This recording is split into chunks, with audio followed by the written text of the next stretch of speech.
Hari ini kita akan belajar bersama-sama lagi nih di tematik tema 2 bermain di lingkunganku khusus untuk adik-adik yang duduk di kelas 2. Kita belajar di subtema 2 bermain di rumah teman pembelajaran yang kedua. Mari kita langsung belajar bersama-sama. Benda padat. Benda padat banyak terdapat di sekitar kita.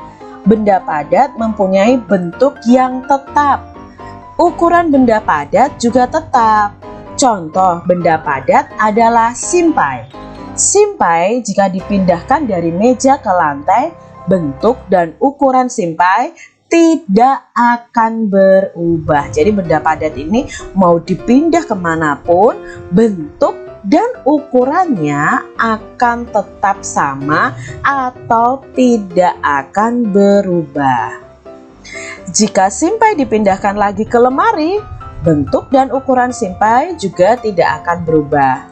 Adapun dipindahkan ke berbagai tempat, bentuk dan ukuran benda padat akan selalu tetap. Jadi kalau benda padat mau dipindah-pindah tempat juga ukuran dan bentuknya selalu sama.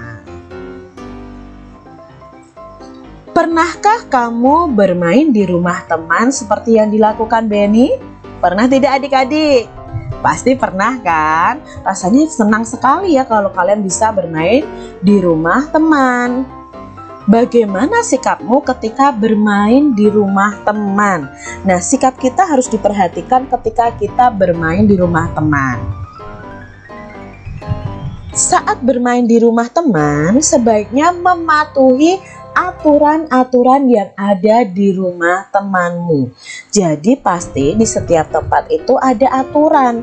Nah, aturan itu membuat hidup kita menjadi teratur, menjadi tertib. Begitu juga ketika kamu bermain ke rumah temanmu. Di rumah temanmu pasti ada aturannya. Contoh peraturan ketika bermain di rumah teman adalah 1. Meminta izin sebelum meminjam mainan ya. Tidak langsung buru-buru ambil mainannya tanpa izin teman kalian. Nah, tidak curang saat bermain. Merapikan mainan setelah bermain. Nah, kalau bermain di rumah teman adik-adik, kalau sudah selesai ya segera rapikan. Tidak masuk kamar tanpa izin. Nah, ini nggak boleh. Kamu bermain di rumah teman, tiba-tiba kamu masuk ke kamar. Nah, kalau misalnya diajak oleh teman kalian, baru boleh adik-adik. Masuk rumah teman dengan mengucapkan salam. Jadi ucapkan salam terlebih dahulu ketika kamu bertamu ke rumah teman kalian. Bermain jangan lupa waktu adik-adik. Berpamitan kepada orang tua teman sebelum pulang ke rumah. Jadi kalau sudah selesai dan kamu ingin pulang, tetap kamu harus berpamitan kepada orang tua dari teman kalian. Meminta izin jika pergi bermain. Nah, ketika kalian bermain ke rumah teman, kalian juga harus meminta izin kepada orang tua kalian.